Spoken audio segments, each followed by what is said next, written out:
Hey everybody, welcome back to the basement. Welcome back to Chris's Trains and Things. Today we are going to be doing an unboxing and checking out this new addition to my collection. This is a Wheeling and Lake Erie SD40-2 from Lionel, featuring all those great legacy sounds. And it's new to my collection. It's kind of new old stock. We're going to talk about that. We're going to talk about the prototype. We'll look at the model, and then we're going to run it around the layout with my other SD40-2. So let's do it right now on Chris's Trains and Things. So a few weeks ago, I was visiting my friend Jason, and we were driving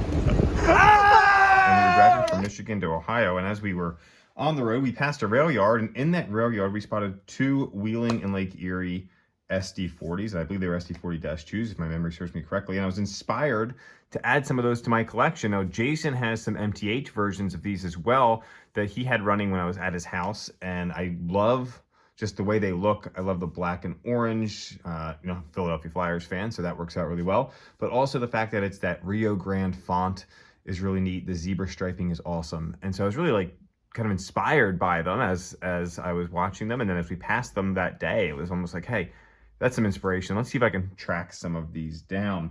Unfortunately, there aren't many stores that have them available. Later that day, we were at the Detroit Three Railers meet, and Greg and Dan Browning had their two MTH versions of this locomotive with them, with a slew of Wheeling and Lake Erie coal hoppers. And again, I was like, I've got to find some. So my buddy RJ was with us. He was perusing the web as we were driving and found a new old stock, I guess, of Lionel version. This one that we see here, I believe this came out in the 2017 catalog. That's as I was kind of searching through. Now, it wasn't in the catalog, so maybe this was an uncatalogued version that Patch Trains did. That's where I found that this was the last one he had in stock. So I snagged it while I was still out in Detroit, and then it arrived here by the time I got home, which was awesome. And so let's talk about the prototype a little bit, and then we'll dive more into this model. So the SD40-2 was produced by EMD from 1972 to 1989. It ended U.S. production earlier in the 80s than that, with a total of 4,175 units produced.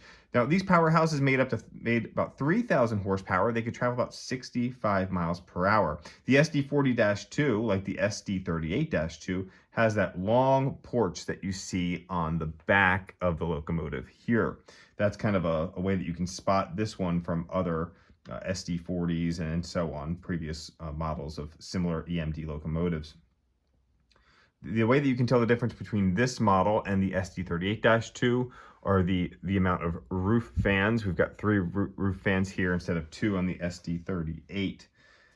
Now, the SD40-2 also came in a high nose version that you'll see on former Southern Railway SD40-2s, which now would be NS locomotives. Now, this is some of the research that I've done. I'm sure there's a few others out there. There might be some inconsistencies. I might be just saying SD40 when I should be saying SD40-2 as I'm talking today. I apologize for that. Now, for those of you that might not live on the eastern side of the Midwest or on the East Coast, you might not be familiar with the Wheeling and Lake Erie Railroad. So let's talk a little bit about that. The Wheeling and Lake Erie is a Class 2 railroad that operates freight service in northern Ohio and western Pennsylvania. Most of their railroad was purchased from the Norfolk and Western, or Norfolk Southern, in 1990. The Wheeling and Lake Erie was founded originally in 1880 and originally ran passenger and freight service, mostly iron ore and coal, between Wheeling, West Virginia, Pittsburgh, and then Toledo, Ohio. Fast forward to 1949, the nickel plate road came in. They leased a significant amount of it, and that continued until their merger with the Norfolk and Western in 1964. In 1990, Norfolk Southern sold some of the lines to Ohio and Pennsylvania, and this included a lot of the former Wheeling and Lake Erie. A private investment group purchased a large portion of the line, and the Wheeling and Lake Erie Railway was back. Now, this model, as I said, I believe is from 2017, but I could be incorrect in that. The engine is 17 inches long, and it requires 054 curves. It has all those legacy features, including Bluetooth, those standard diesel features you'd expect, including a smoke unit. It has the kinematic coupler on the front as well, which is why it requires those 054 curves. Today, I have it lashed up with my Norfolk Southern SD40-2, pulling a small manifest. If you like this model, you might be able to find it on trains.com. That's trains with a Z. I do know currently there's an SD40 on there and a Santa Fe road name. If you go on there to use code CTAT, save yourself some money, or go to trainswithaz.com/CTAT to help support the channel. Let's run this bad boy around the layout. Thanks for watching, everybody. Hit that subscribe button, hit the like button if you enjoy this video. Leave me a comment. Thank you all so much for your support. Have a good day.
Roger. Now,